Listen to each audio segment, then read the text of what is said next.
¿Qué tal? ¿Cómo va? Bueno, seguimos con neuro. Hoy vamos a hablar sobre el sistema nervioso autónomo. Vamos a hablar de qué es este sistema, ¿sí? Cómo está subdividido, qué funciones tiene, cómo son las neuronas que los integran y las fibras que van a llevar esa información. Pero lo primero que tenemos que saber y que siempre estamos de una u otra manera hablando de este sistema y lo vamos a ver a lo largo de toda la materia, es que cuando pensamos en las sensaciones de nuestro cuerpo, sabemos que el corazón está latiendo, que el aire está entrando en nuestros pulmones, que comemos y digerimos la comida, pero todo eso no tiene una orden consciente, no lo hacemos conscientemente, ¿sí? En algunos momentos nos estamos dando cuenta que nuestro corazón cambia su frecuencia cuando, por ejemplo, aumenta la frecuencia, porque nos ponemos nerviosos, cuando, por ejemplo, estamos hablando, estamos respirando mientras hablamos y no nos damos cuenta de ello, hasta que quizás en algún momento tengamos que tomar una bocanada de aire porque nos quedamos sin aire en el momento de hablar. Y así, ¿no? Como todas las funciones que llevan a cabo nuestras vísceras en el cuerpo están como trabajando en las sombras, ¿no? Como, o sea, en algunos momentos se hace consciente, pero la verdad es que no tenemos la conciencia de todas las funciones de nuestras vísceras claramente. Y esto es justamente posible gracias a la respuesta que da un sistema que es extraordinariamente complejo, que nosotros vamos a tratar de hacerlo simple para poder entenderlo, y que es un sistema que siempre está como trabajando en las sombras, ¿no? Que es este sistema nervioso autónomo. Entonces, ¿qué es lo que hay que saber primero de este sistema? Primero que su nombre viene justamente autónomo, ¿no? Que ya nos deja como esa pista para decirnos que es un sistema que se autorregula, ¿sí? Que se regula a sí mismo. Y lo podemos pensar como si fuera el director de una orquesta ahí silencioso que se va a encargar de que toda la maquinaria interna de nuestro cuerpo funcione, ¿sí? Y que a cada segundo nuestro cuerpo está todo el tiempo haciendo miles de cosas y no tenemos que estar justamente pensando en ellas, ¿sí? Viendo qué es lo que sucede y pensando en ellas para dirigirlas, sino que eso se hace como un piloto automático, funciona en piloto automático. Y algo que es muy importante del sistema autónomo, ya saber de entrada, que es un sistema que es eferente, es un sistema que solamente genera respuestas, ¿sí? Hacia él se van a acercar un montón de sensaciones que ahora vamos a ver en un ratito, pero su función es la de generar respuestas. Es básicamente un sistema eferente. Ahora, ¿quién está al mando de todo esto? Adivinaron, y sí, es el hipotálamo. El hipotálamo que tiene un montón de funciones, que regula el sistema también límbico, regula el sistema endocrino a través de su eh, función sobre la hipófisis y también está en cargo de las respuestas que se van a generar dentro del sistema nervioso autónomo. Entonces, ¿cómo va a llegar la información a este? Si este es un sistema que genera respuestas, bueno, esas respuestas tienen que ser en consecuencia de algo, ¿sí? Y ese algo tiene que ver con la sensibilidad, con esos estímulos, esas aferencias que llegan hasta el sistema central, que el hipotálamo las cataloga y hace que este sistema autónomo genere una respuesta si hace falta, ¿sí? Esta sensibilidad que llega puede ser una sensibilidad somática, una sensibilidad visceral o una sensibilidad especial que va a tener o que va a estar asociada a los sentidos, a lo que vemos, a lo que lo escuchamos, al gusto, a lo que olemos, ¿sí? Por eso se llama sensibilidad especial. Y después vamos a hablar de esta sensibilidad somática y de la sensibilidad visceral, ¿sí? Frente a cualquier cambio dentro de nuestro medio interno y del externo, o sea, del ambiente que está alrededor, si podemos reconocer a través de la audición, de la visión, que, no sé, hay un peligro o algo que tenemos que realizar, algún movimiento que tenemos que realizar, eso también ingresa como una sensibilidad del medio externo, como una aferencia desde ese lugar. Pero también en el sistema nervioso autónomo influyen las emociones, está muy ligado, obviamente, también al sistema límbico. En realidad, todo lo que estamos hablando de neuro tiene conexiones entre sí, ¿sí? Nada es un sistema que funcione aparte del otro. Pero bueno, estos están en íntima relación. De hecho, no hace falta, para activar este sistema, no hace falta que pase algo real, con solo imaginarlo o evocar algún recuerdo, ya generamos alguna respuesta a nuestro cuerpo.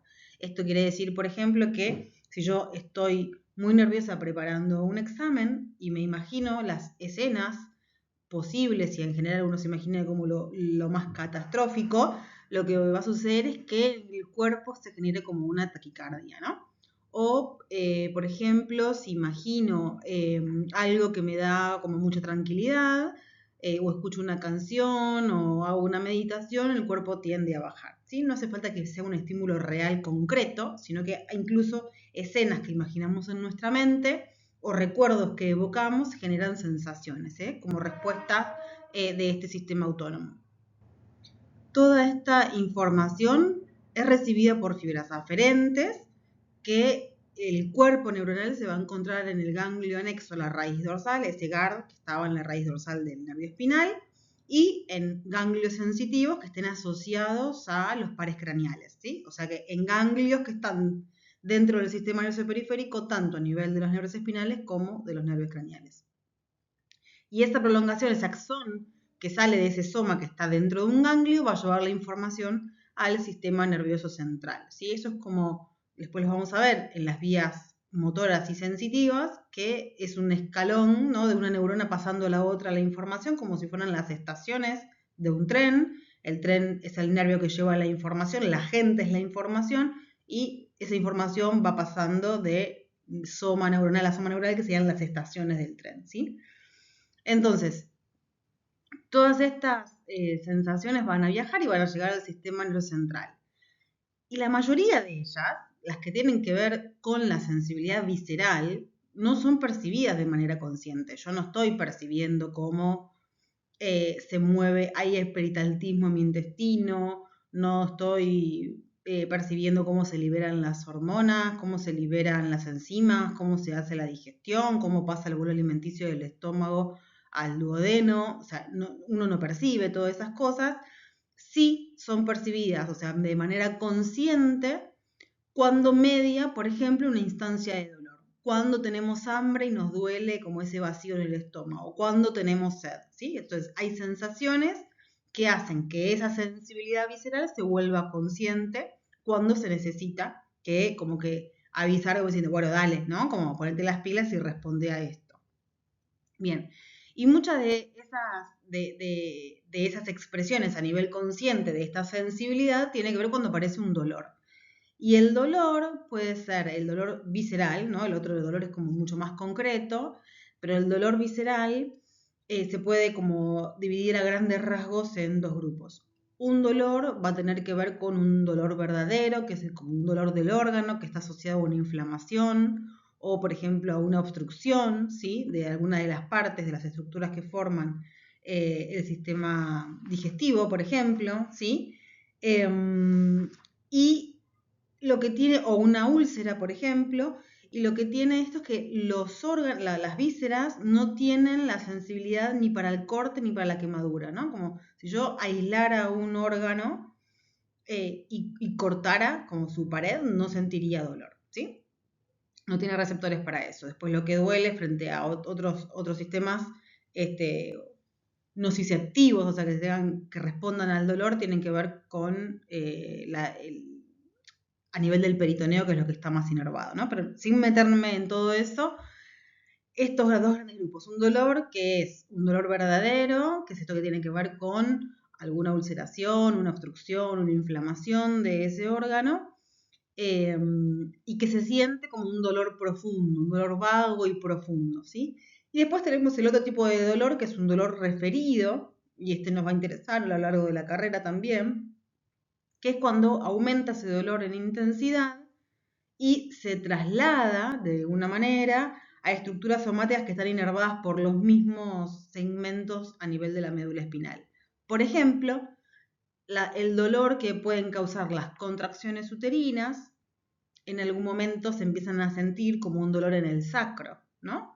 O la mayoría de ustedes quizás no tiene hijos, entonces no lo experimentó, pero para que las mujeres que son parte de esta asignatura, si alguna vez tuvieron algún dolor menstrual, un dolor periovulación o dolor menstrual, llega un momento en esa intensidad que lo que uno se pone como cuando duele la mano o en el sacro o sobre el pubis. Eso es un dolor referido. No siento el dolor puntual en el útero o en el dolor puntual en una zona, sino que es referido a la zona somática, de inervación somática, que va al mismo lugar, comparte como el mismo compartimento de la médula, ¿sí? Y esto es muy interesante tenerlo en cuenta para cuando avancen un poco en la carrera, para entender un poco cómo funcionan las contracciones, ¿sí? Y cómo uno puede ayudar a aliviar el dolor, en principio con métodos que no son farmacológicos. Y después tenemos un dolor que mezcla un poco, que es el viscerosomático, que tiene que ver con un dolor que se va a dar por la distensión o por algún traumatismo a nivel de las membranas, por ejemplo, a nivel del peritoneo o a nivel de la pleura cuando estamos en el tórax. ¿Bien? Ahora, vamos a hablar cómo es la base anatómica, digamos, como si fuese un diagrama de lo que es el sistema nervioso autónomo. Entonces, para tratar de hacerlo lo más simple posible, es como si fuera un mapa conceptual de cómo es la cadena, ¿no? de esta información. Información eferente, ¿sí? O sea que a partir del sistema central, nervioso central, hacia el periférico. Y esto se va a compartir tanto en su división simpática como en la parasimpática, y voy a seguir con el mismo esquema para que se entiendan después las diferencias. Entonces, en general lo que sucede con el sistema nervioso autónomo es que el control lo tiene el hipotálamo, ¿sí? Pero además, ese control a partir del hipotálamo, que va a decir quién va a empezar a ejercer esa respuesta, va a ser en núcleos en general que estén en el tronco del encéfalo, ¿sí? Y parte en la médula espinal. Pero el control lo va a tener principalmente el hipotálamo. Entonces, ¿qué va a pasar? El hipotálamo va a decir, ok, siento esto, necesitamos que suceda esta respuesta, y va a poner esos mecanismos ahí a funcionar para que esa respuesta pueda llegar al órgano al que tiene que llegar, ¿sí? Si la respuesta que dice el hipotálamo que tenemos que hacer es aumentar la frecuencia del corazón para que haya más sangre circulando, bueno, esa respuesta va a ser todo un caminito hasta que la última fibra va a llegar al corazón y va a hacer que lata más rápido, ¿ok? Bien, ahora, ¿cómo lo vamos a dividir? Lo vamos a dividir en neuronas, ¿sí? Donde van a estar esos cuerpos neuronales y las fibras, la sustancia gris y sustancia blanca. Entonces vamos a tener dos neuronas en este caso.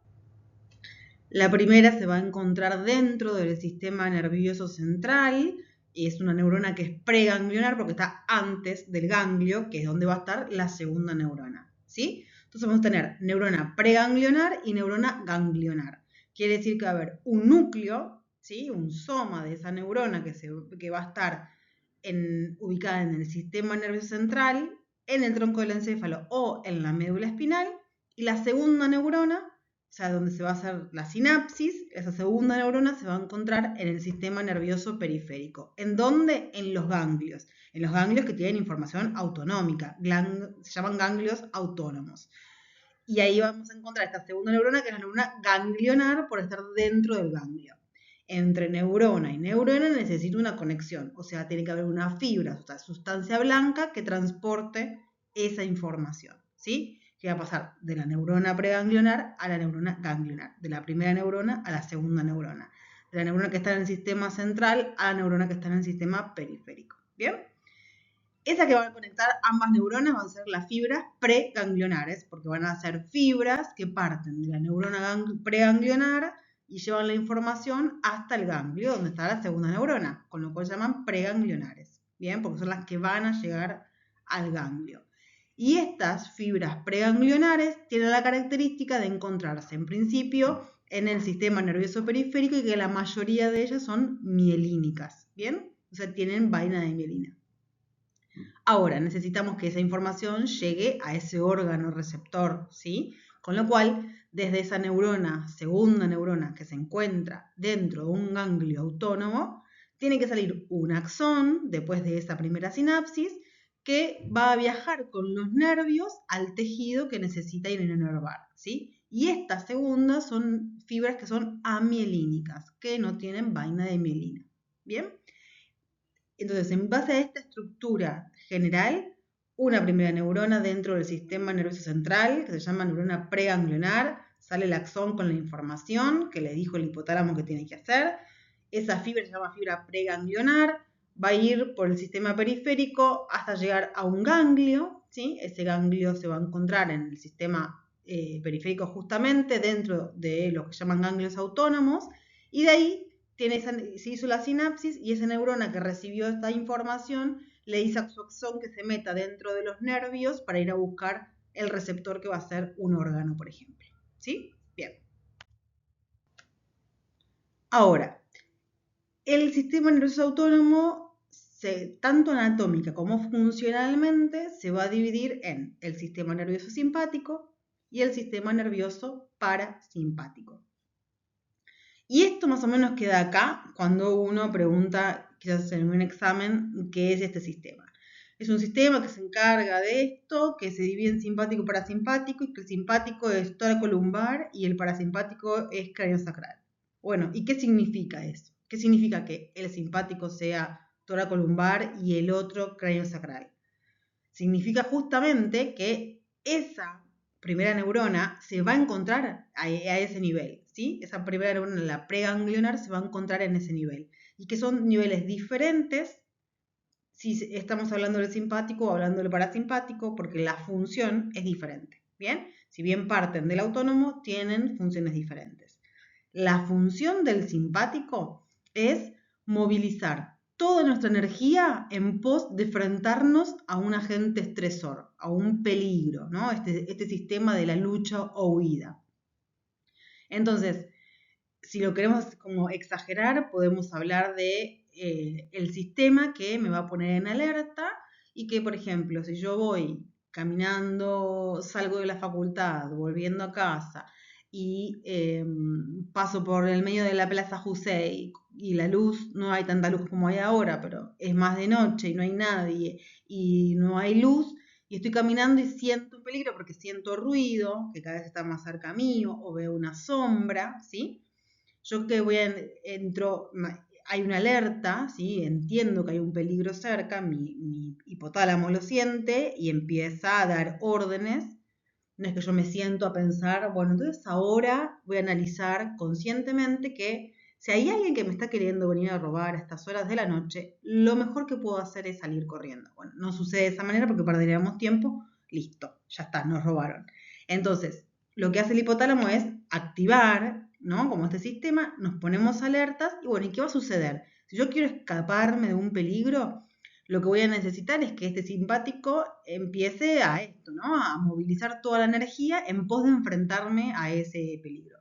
Ahora, ¿cómo me enfrento a ese peligro? ¿Me quedo y lucho o puedo salir corriendo? La huida, ¿no? Esto por eso es de la lucha o huida. Pero este peligro a veces es real, pero a veces no es real. A veces lo tenemos en la cabeza, imaginando escenarios catastróficos y si nuestro cuerpo se pone ahí. O estamos jugando un videojuego, estamos jugando, no sé, al Mortal Kombat y nuestro cuerpo acelera, ¿no? Nos ponemos también en un estado de simpático. Se acelera el corazón y empezamos a tener todo eso como estamos como luchando, aunque sea a través de la Play, ¿sí? Entonces, ¿qué hace el simpático? Acelera la frecuencia cardíaca. ¿Para qué? Para que el corazón pueda enviar más sangre. Cuanto más latidos tiene el corazón, más sangre sale de él, ¿sí? Acelera la frecuencia respiratoria, dilatando también los bronquios. ¿Para qué? Para que pueda ingresar más oxígeno. Si ingreso más aire, tengo más oxígeno que vaya a la sangre y de ella a ir a los músculos que voy a necesitar para salir corriendo, ¿sí? Aumenta la presión para que la sangre pueda empezar a circular y llegar a los tejidos que tiene que llegar, ¿sí? Dilata las pupilas. ¿Para qué? Para que al dilatar las pupilas entre más luz y en un estado de peligro, que puede ser independientemente si es de día o de noche, lo que hace el dilatar las pupilas, perdón, es poder ampliar la visión, ¿sí? Poder ampliar la imagen que estoy observando. Produce a diferencia del parasimpático que va a inervar las glándulas sudoríparas, lo que hace, porque a través de la acetilcolina, lo que hace este simpático a nivel de estas glándulas es ese sudor frío de cuando uno tiene nervios, que se le sudan las manos, ¿no? No es ese sudor que cae en las gotas por el calor, sino que es un sudor frío. Bueno, ese es del simpático. Reduce la secreción salival, no vamos a estar salivando si tenemos que poner como esa energía en otro lugar, no tenemos que vamos a estar pensando que me quiero comer una hamburguesa y empiezo a salivar porque qué rico que es la hamburguesa, ¿sí? No vamos a perder tiempo en eso. Saca la sangre de todo el sistema digestivo, porque la verdad que no da ponerse a hacer la digestión en ese momento y la va a llevar a los músculos, que es donde hace falta para que pueda empezar a correr, ¿sí? Cierra los esfínteres, porque también yo tengo que estar saliendo, huir de un peligro o enfrentarlo. La verdad que tener ganas de hacer pis o caca en ese momento no da, entonces se cierran los esfínteres, disminuye el peritaltismo, que es ese movimiento del músculo liso del tubo digestivo, y contrae los músculos erectores del pelo, ¿sí? Todo eso hace el simpático en ese momento. Supongamos entonces que ese agente estresor, que a veces el agente estresor solamente puede ser tener frío, ¿sí? El agente estresor no siempre significa peligro, pero sí significa que cualquier agente estresor real o imaginario nos pone en situación de alerta, ¿sí? Y que uno siempre pone como este ejemplo para que sea muy gráfico y que uno entienda cuáles son las funciones del simpático, pero la verdad que el simpático está todo el tiempo funcionando y nos mantiene vivos, ¿sí? De hecho, cuando cambiamos, estamos acostados y de repente nos levantamos, actúa el simpático sobre nuestros vasos para que la sangre se pueda reacomodar muy fácilmente y no nos desmayemos cada vez que nos estamos levantando de la cama. O sea que no es que todo el tiempo hay un peligro latente y el simpático está así, ¿sí? Ahora después podemos generar esos estados nosotros con un estrés crónico, ¿no? Con estar todo el tiempo, lo que se llama como simpático tónico, estar todo el tiempo pendiente y generando en nuestra cabeza ansiedades y escenas catastróficas. Como cuando, no sé, estamos por empezar a rendir, entrar por rendir el primer parcial de anatomía, ¿no? Y las escenas son, me va a tomar tal, me va a tomar justo lo que no sé, me van a tomar las 200.000 ramas de la maxilar interna, y después por ahí termina siendo otra cosa el examen y salgo y me saco un 10 y excelente.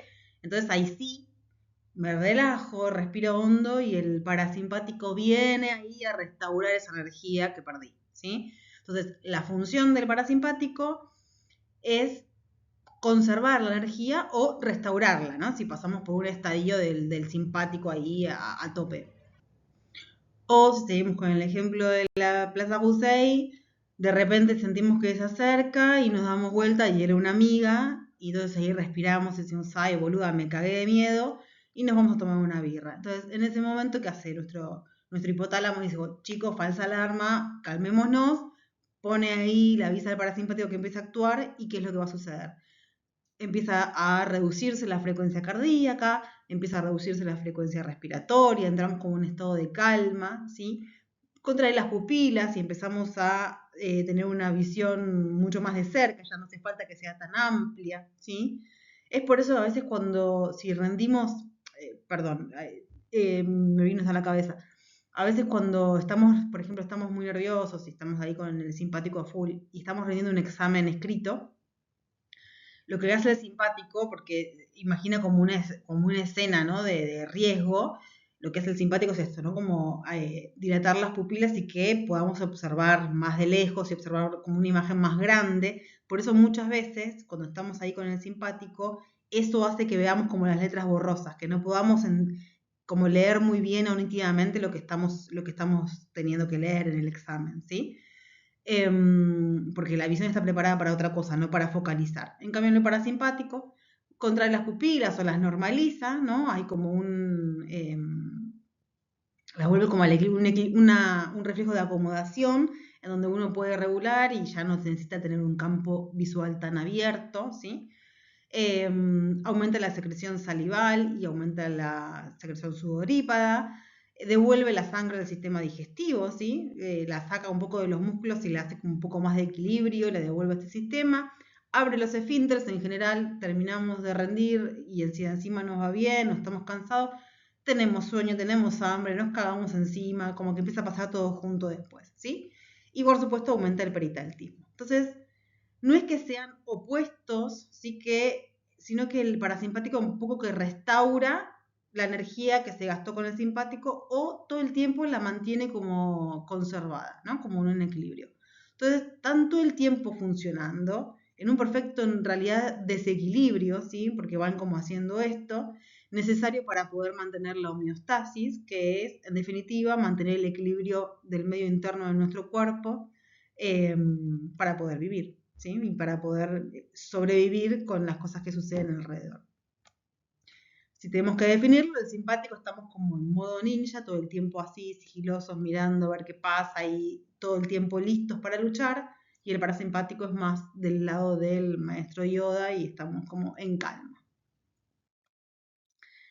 Entonces, este mismo esquema que vimos hace 2 diapositivas atrás, vamos a usarlo para el simpático y entender cómo está ubicado, ¿sí? Entonces, después ustedes, como pueden ir frenando, pueden ir armando como el esquema para cada uno de ellos en base a ese esquema primero, ¿sí?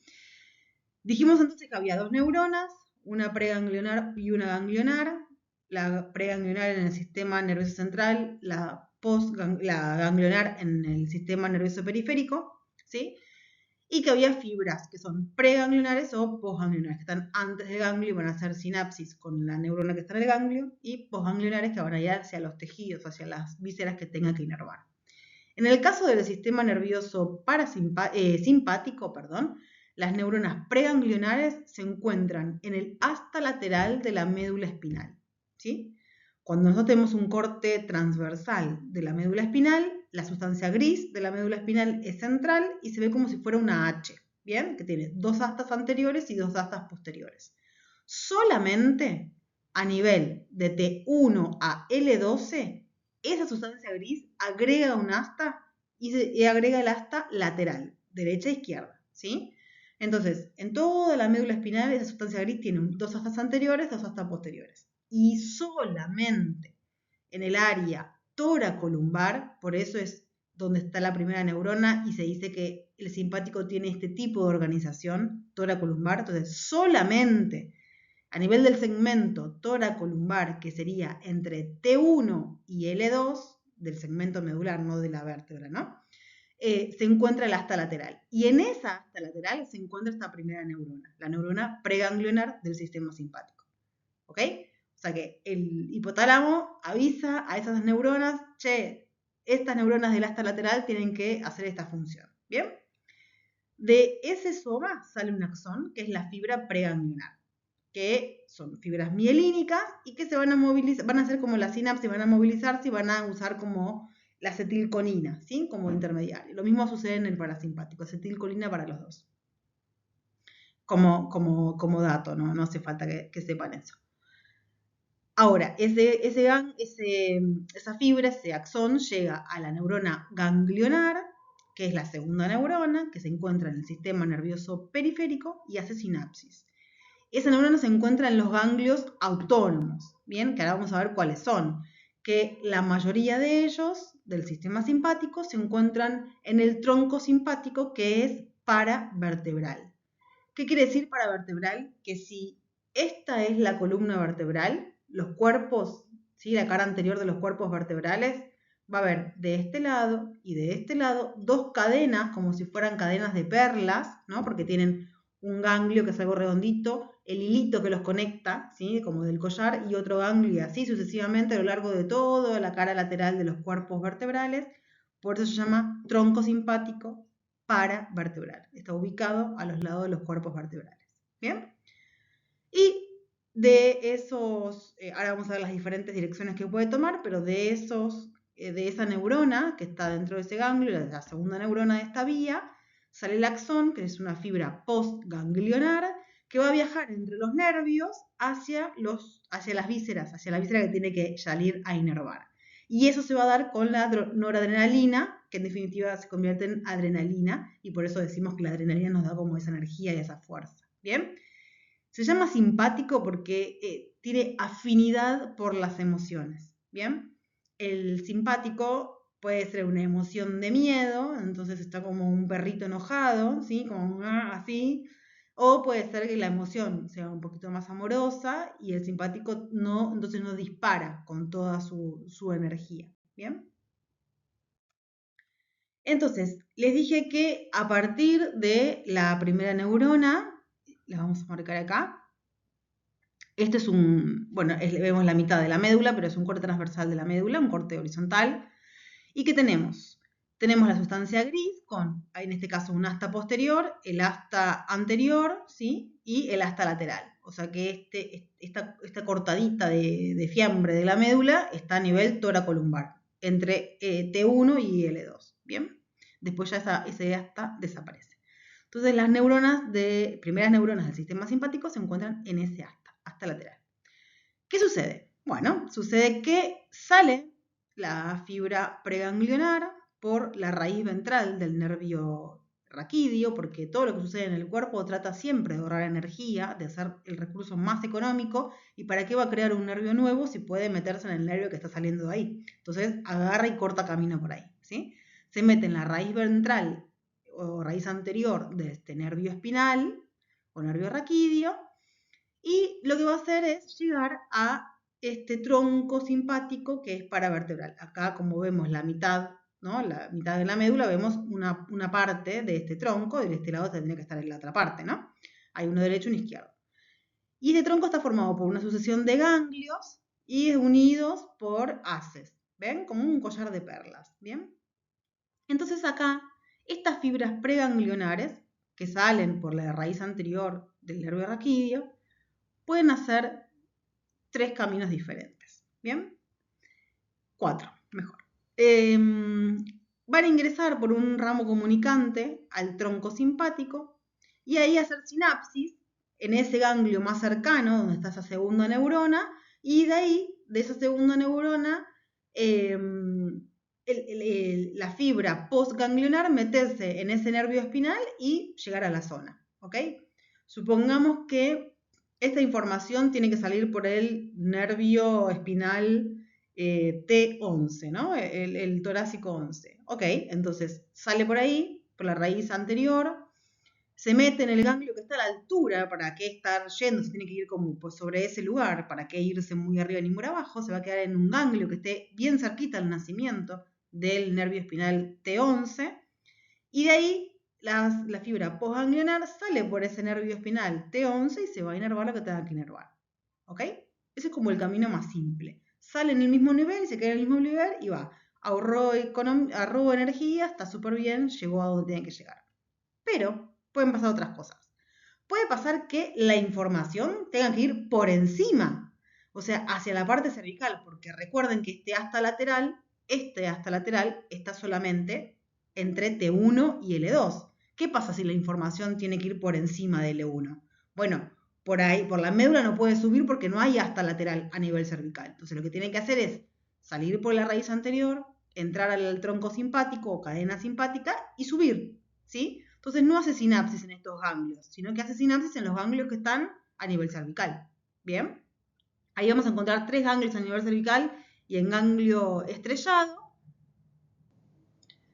para hacer sinapsis en ese ganglio superior, en uno de esos ganglios cervicales, y que esa fibra postganglionar salga del ganglio por un nervio raquídeo y se vaya a inervar lo que le queda cerca, que va a ser la cabeza, el cuello, va a inervar el miembro superior, el corazón y el músculo dilatador de la pupila, ¿sí? Porque antes habíamos hablado de estas funciones que tenía el simpático sobre la dilatación o no de la pupila. El simpático va a través del nervio que sale de los ganglios cervicales a hacer este ejercicio de dilatar la pupila, ¿sí? En cambio, después la contracción está a cargo del parasimpático a través de un par craneal, ¿bien?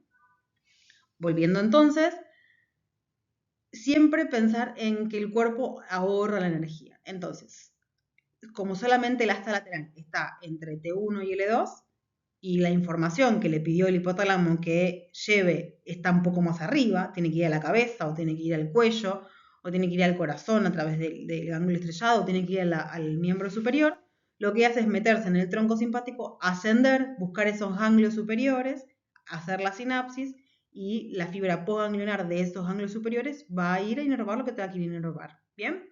Ahora, ustedes quizás, ojalá, se hayan preguntado qué está diciendo que nombra el miembro superior, si el miembro superior no es una víscera. No, pero lo que hace es inervar los vasos que van, de manera simpática, los vasos que van hacia los músculos del miembro superior, ¿sí? ¿sí? O hacia la erección de los pelos de la piel del músculo superior, del miembro superior, o a la secreción de las glándulas sudoríparas que están en el miembro superior. Por eso digo miembro superior, ¿sí? Porque van a esas tres estructuras, músculo erector del pelo, glándulas sudoríparas y los vasos que van hacia ese lugar.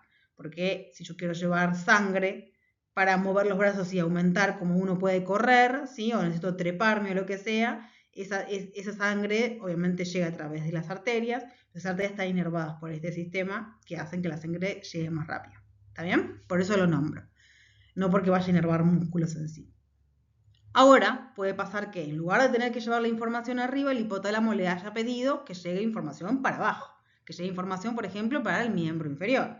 Para los vasos del miembro inferior, para las glándulas sudoríparas, para los músculos erectores del pelo del miembro inferior. Entonces, ¿qué hace? Sale por la primera neurona en el asta lateral, entre T1 y L2, sale por la rama anterior del nervio raquídeo, ingresa al tronco simpático sin hacer sinapsis y se va a buscar ganglios lumbares y sacros, o sea, lo que están por debajo de L2. Hacen la sinapsis con la segunda neurona y esa segunda neurona ganglionar da su fibra postganglionar y eso va a inervar al miembro inferior. ¿A qué? A los vasos, a las glándulas sudoríparas y a los músculos erectores del pelo del miembro inferior. ¿Bien? Pero, aunque el cuerpo siempre quiere ser más económico, sin embargo, a veces quiere complicarla un poquito más, entonces hay un cuarto camino que puede hacer. Y es atravesar el tronco simpático, ¿sí? Salir por la rama anterior, la raíz anterior del nervio raquídeo, meterse en el tronco simpático, atravesarlo, ¿sí? Volver a ese nervio y lo que va a hacer es ir a buscar los ganglios que van a formar parte tanto del plexo celíaco o solar y del plexo hipogástrico, ¿sí? Que son plexos que se encuentran alrededor del nacimiento, en el caso del sistema del plexo solar, es un plexo nervioso que tiene sus ganglios alrededor del nacimiento de las ramas más importantes de la arteria aorta, ¿sí? A nivel del abdomen. Y descendiendo, cuando esta aorta se divide y ya ingresando en la pelvis, hay un segundo plexo que es el plexo hipogástrico, ¿bien? Entonces, lo que hacen este cuarto camino es salir del asta lateral, pasar, llegar al tronco simpático, no hacer nada en el tronco simpático, no darle pelota, lo atraviesa y se va en búsqueda de estos ganglios, tanto del plexo solar como del plexo hipogástrico, para hacer sinapsis ahí con la segunda neurona, y de ahí salen los nervios, ¿sí? Que se llaman nervios espláncnicos, que van a ir al plexo celíaco, ¿sí? O nervios hipogástricos, que van a formar parte del plexo hipogástrico justamente. Los nervios del plexo celíaco siguen esas ramas de la arteria aorta y van a inervar todo lo que es las vísceras del abdomen. Lo vamos a ver en detalle más adelante. Y las fibras postganglionares del plexo hipogástrico siguen la división de las ramas, sobre todo de la rama de una arteria que está dentro de la pelvis, que es la arteria ilíaca, sobre todo la ilíaca interna, que lo que va a hacer es inervar el sistema urogenital. ¿Bien? O sea que, si lo podemos ver en conjunto, y volvemos a ese esquema ahora un poquito más completo para que ya habiéndolo entendido con esos posibles caminos que puede tomar el simpático, ahora lo ordenamos un poco en el esquema, ¿sí? Entonces dijimos que la primera neurona, la neurona preganglionar, se encuentra en el asta lateral, que es sustancia gris, de la médula espinal, que solo se encuentra entre T1 y L2, por eso su organización es tóraco-lumbar, ¿bien? Esa primera neurona, como está en la médula, está obviamente en el sistema nervioso central, tiene un axón que forma parte de las fibras preganglionares, ¿bien? Que va a viajar por el tronco simpático y puede elegir todos los caminos que vimos recién. Para hacer sinapsis en algún ganglio de todos esos ganglios autónomos, que es donde está la segunda neurona, ¿sí? Todos los ganglios son parte del sistema nervioso periférico. Entonces, dentro del tronco simpático puede hacer sinapsis con la segunda neurona a nivel de los ganglios cervicales, a nivel de los ganglios que se encuentran a la altura de ese asta lateral, o sea, entre T1 y L12, o bajar e ir a buscar los ganglios lumbosacros, o no hacer nada y salir en búsqueda del plexo solar y del plexo hipogástrico. ¿Bien? Y cuando hace sinapsis en cualquiera de todos estos ganglios que estoy nombrando, la fibra postganglionar, o sea, el axón que sale de ese soma, forma parte o de los nervios espinales, o de los nervios espláncnicos, o de los nervios hipogástricos, y van a ir al tejido o a la víscera que requiera llevar a cabo esa respuesta. Aumentar la frecuencia, disminuir el peristaltismo, etc. ¿Sí? Bien. Ahora, el parasimpático, ¿sí? El parasimpático es el que, si habíamos pasado por la situación, digamos, de un estrés, de un agente estresor, que como les decía, no siempre que tiene que ser un peligro, a veces es simplemente, no sé, estoy caminando para la parada del bondi con el celular y de repente estoy por cruzar y escucho una bocina y me freno, ¿no? Y está el simpático que me hace frenar justo para que el auto no me pise, ¿sí? Digo, no siempre, bueno, eso sí sería un peligro, pero digo, no siempre requiere una situación tan extrema como me están viniendo a robar o algo, ¿no? A veces simplemente es eso, como tener frío, y nos pone como en ese sistema. O no encontrar dónde están las llaves del auto, dónde están las llaves de casa, ¿no? Como en ese momento. Bueno, el parasimpático viene a restaurar esa energía que se perdió durante el simpático o a conservarla, ¿no? Se mantiene todo el tiempo funcionando, conservando la energía, ¿no? Son como nuestros estados de calma. Y va a estar formado de la misma manera que el anterior. Va a tener neuronas preganglionares, fibras preganglionares, neuronas ganglionares y fibras postganglionares. Es lo mismo. Acá, a diferencia del anterior, que finalizaba con noradrenalina, todo es acetilcolina. ¿Bien? Las neuronas preganglionares se van a encontrar o en los núcleos de 4 pares craneales en el cráneo o en los núcleos de los segmentos sacros de la médula espinal a nivel de S2, S3 y S4.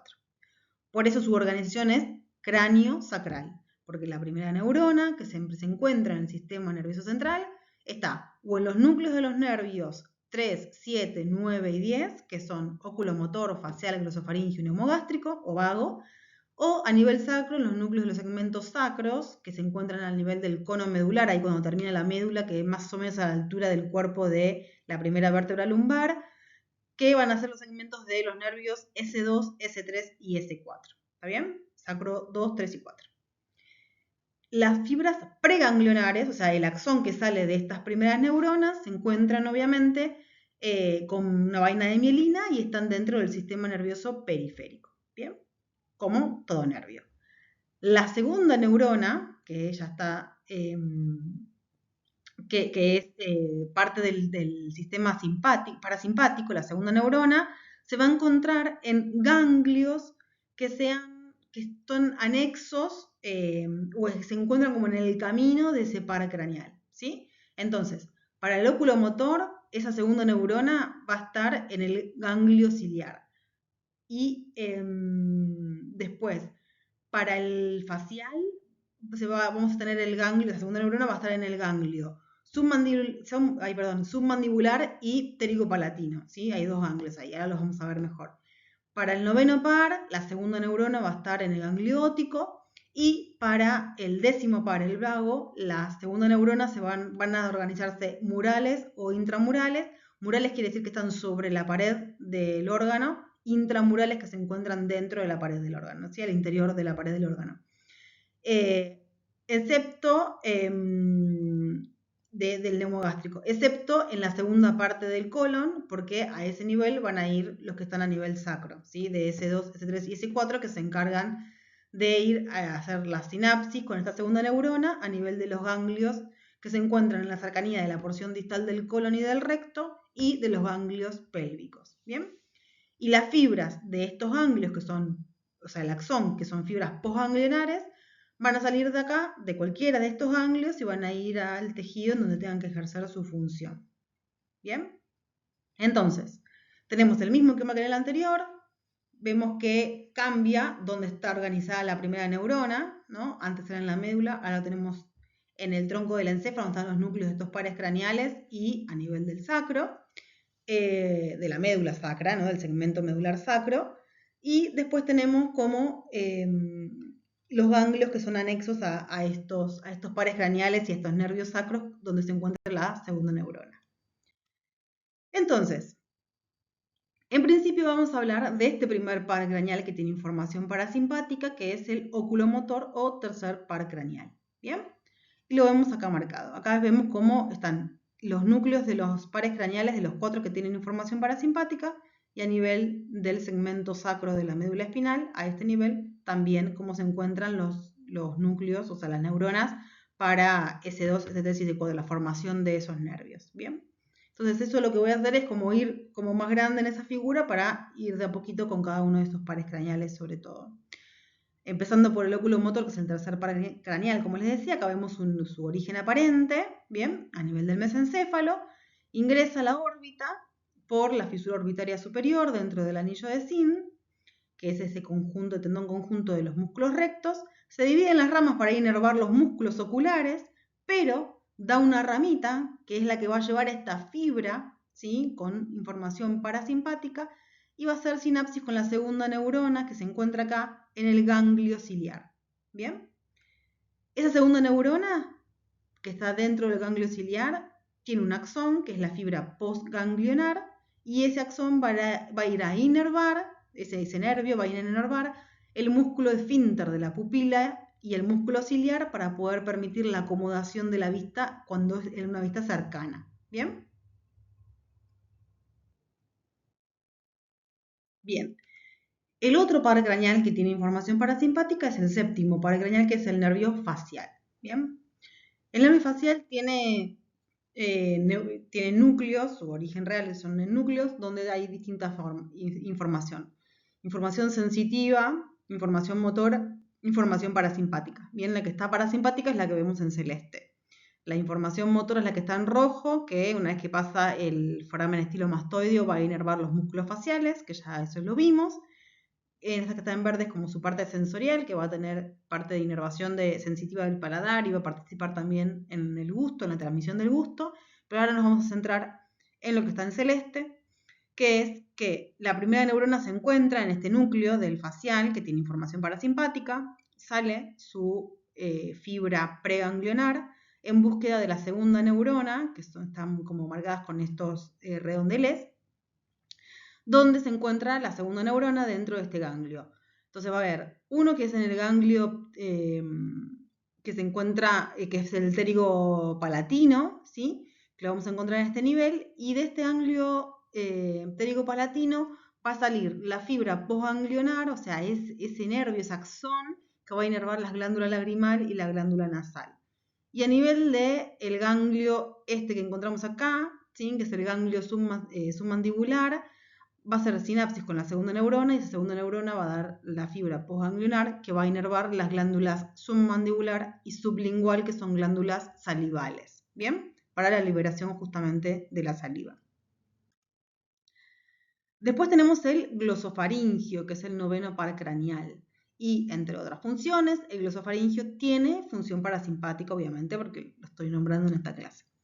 Entonces, lo que va a hacer una vez nace a nivel del bulbo raquídeo, ¿sí? En este surco, que es el surco retrolivar, que van a ser, ¿no? El 9, 10 y 11 como muy juntitos, nace este nervio glosofaringio, y lo que va a hacer es que una rama que tiene información parasimpática va a hacer sinapsis en el ganglio óptico, que es donde está la segunda neurona de esta vía.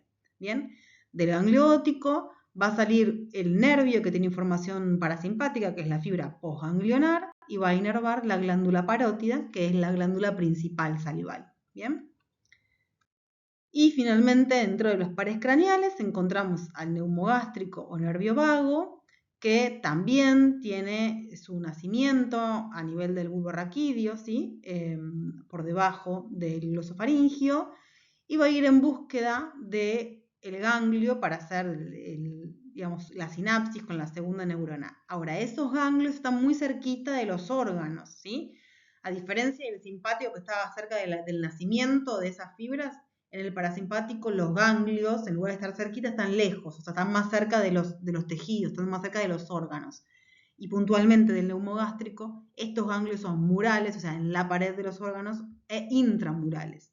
Y de esos ganglios se unen, sean a nivel del corazón, a nivel de los pulmones, a nivel del yeyuno ilion, van a inervar justamente esos órganos. Entonces, de los ganglios que están cerca del corazón va a salir la fibra postganglionar para el corazón, lo mismo para los pulmones, lo mismo para el estómago, el páncreas, la vesícula, el yeyuno ilion y la parte proximal del colon, ¿sí? Pero dijimos que la información parasimpática no es solamente craneal, no solamente está contenida en estos 4 paracraneales, sino que también la tenemos a nivel del segmento sacro de la médula espinal, S2, S3 y S4. Entonces los vemos acá. ¿Bien? A nivel de este segmento de la sustancia gris de la médula, a nivel del segmento de S2, S3 y S4, sale esta información por las raíces anteriores de los nervios espinales a ese nivel, y cuando estos nervios espinales salen por los forámenes sacros anteriores, las fibras se dividen y las fibras que tienen información parasimpática forman lo que se llaman nervios espláncnicos pélvicos. ¿Bien? Esos nervios espláncnicos pélvicos van a hacer sinapsis con los ganglios, donde está la segunda neurona, que son ganglios que se encuentran cercanos a la porción distal del colon, al cercano del recto, y los ganglios pélvicos que se van a encargar de inervar, por ejemplo, el músculo detrusor de la vejiga para poder después hacer la contracción para poder realizar la micción. Va a acompañar ramas de la arteria pudenda interna, para dar también esta inervación parasimpática a nivel del pene, a nivel del clítoris, ¿sí? Pensemos, si lo vamos a ver después, mucho más adelante, cuando veamos genitales, que, por ejemplo, en un acto sexual, la excitación y el llenado de sangre dentro de los cuerpos cavernosos, tanto del pene como del clítoris, van a estar a cargo del parasimpático, ¿sí? El parasimpático relaja y entonces lo que va a hacer es llenarse como de sangre estos cuerpos cavernosos, aumenta el tamaño y se produce la erección, ¿bien? Pero ahora, al momento de la eyaculación, al momento del estallido de esa energía, del orgasmo, la eyaculación propiamente dicha está a cargo del simpático, ¿sí? Ahí cambia. Algo parecido sucede en el parto, ¿sí? Nosotros nosotros no, digo, la mujer para sostener su trabajo de parto de una manera más fluida, con la liberación de oxitocina que ya hablamos cuando hablamos del sistema límbico, necesitamos que ese espacio en donde se desarrolle sea un espacio lo más hogareño posible o lo menos hostil posible y que no haya agentes estresores alrededor. Quiere decir, gente hablando de cualquier cosa, gente hablando del clásico del domingo, gente que esté todo el tiempo revisando, gente que poner una luz brillante sobre su cara, despojarla de su ropa, de sus cosas, dejarla sola, sin acompañante, colocar medicación y todos los etcétera. Todo eso son agentes estresores, con lo cual muy probablemente el trabajo de parto no pueda fluir y la secreción de oxitocina disminuya, ¿sí? Cuando no hay eso alrededor, cuando nuestro neocórtex, nuestra corteza más, que nos hace como más intelectuales, entre comillas, que no nos separa un poco de los animales, cuando nuestro córtex está a full, porque están todos esos agentes estresores alrededor, y tenemos que estar pensando, ¿no? O estamos en plenas contracciones y nos empiezan a preguntar el número de documento y cómo nacieron nuestros hijos y cuando cumpleaños y preguntas que nos hacen despertar como nuestra parte cognitiva, se suspende o se inhibe un poco toda la parte límbica, ¿sí? No me quiero ir mucho por las ramas, pero me parece que es importante para que sepan todo esto, que la anatomía sirve para todo, para explicar todo, aunque después se lo olviden. Pero bueno, lo que tenemos que garantizar ahí es que lo que prime sea el parasimpático, este estado de calma, ¿sí? A pesar del dolor se vive diferente cuando el estado es de confianza y de calma y cuando uno encima además tiene que preocuparse por otras cosas. Imagínense que alguien viene bien, la revisan y le dicen, te falta, si en una hora no estás con, no sé, con dilatación completa vas a una cesárea. ¿Esa persona ustedes creen que en una hora va a dilatar? ¿No? Como va a estar una hora pensando, me van a operar porque no estoy dilatando. Y ese pensar que pone al cuerpo en una situación de estrés, posiblemente esté jugando en contra. Pero no es porque la persona juega en contra a sí misma, es porque alguien le dijo eso, ¿no? Entonces también cuidado con las palabras que se utilizan, y cómo se acompaña y cómo es el ambiente, ¿sí? Para saber. Y bueno, justamente el trabajo de parto tiene que transcurrir con un parasimpático que prime, ¿no? Que no deje ganarle al otro, y en eso mucho tenemos que ver los que acompañamos.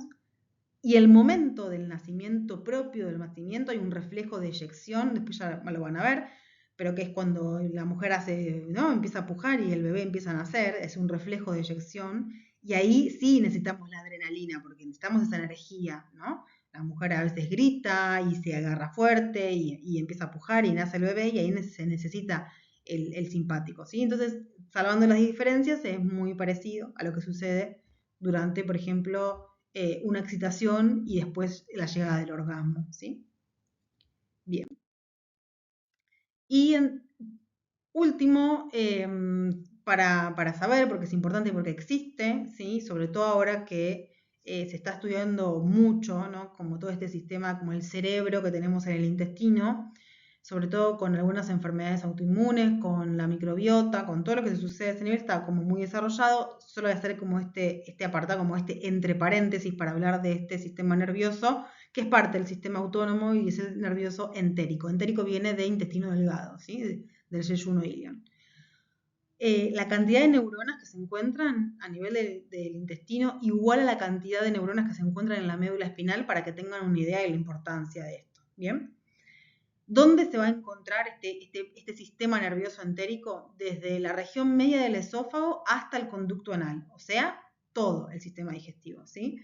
¿Y qué es lo que va a controlar? Va a controlar la actividad peristáltica, ese movimiento del músculo liso que está en los órganos, la secreción de las glándulas, incluyo acá páncreas, hígado, ¿sí? Etcétera, y la transferencia de iones y de agua, ¿no? Y de la absorción de esto. ¿Cómo se va a ubicar? ¿Dónde lo vamos a encontrar? Bueno, estas neuronas van a estar distribuidas en dos plexos que son intramurales, que están dentro de la pared del órgano. ¿Bien? Va a haber un plexo que se llama plexo mientérico o de Auerbach, que se va a encontrar al interior de la pared, entre las fibras del músculo liso, longitudinales y circulares, ¿bien? Y otro que es el plexo submucoso, o sea, por debajo de la mucosa del órgano, que es el plexo de Meissner.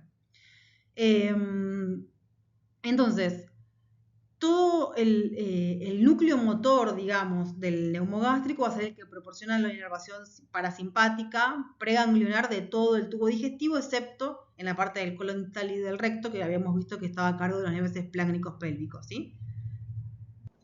O sea que la información parasimpática que viene del neumogástrico, más allá de ejercer la función que le pidió el hipotálamo, este plexo, estos dos plexos, mientérico y submucoso, además se encargan con esta información que le llega del parasimpático a través del neumogástrico, va a empezar a controlar toda la actividad peristáltica, la secreción glandular, la transferencia de iones, transferencia de agua, etc. ¿Bien?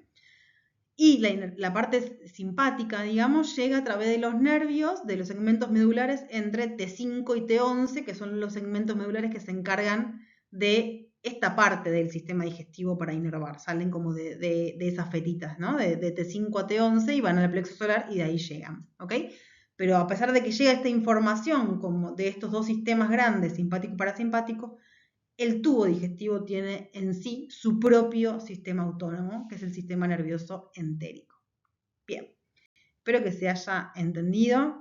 Seguramente tengan que ir como cortando y volver a escuchar, porque por ahí son muchas cosas nuevas, pero creo que traté de hacerlo lo más simple posible.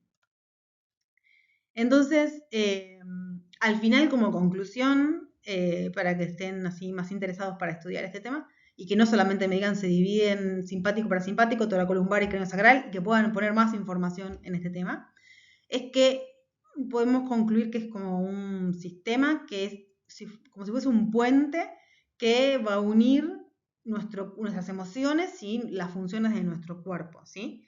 Con lo cual, ya además de un montón de estudios y cosas, pistas de no solamente de disciplinas que tengan que ver con lo clínico, sino con otras disciplinas, ya está claro que no existe ninguna frontera entre la mente y el cuerpo, ¿no? Que nuestros pensamientos también pueden alterar toda nuestra fisiología de una forma muy directa, que es a través de este sistema autónomo. Así que bueno, como siempre, entonces las referencias para que puedan consultar y nos vemos en la próxima.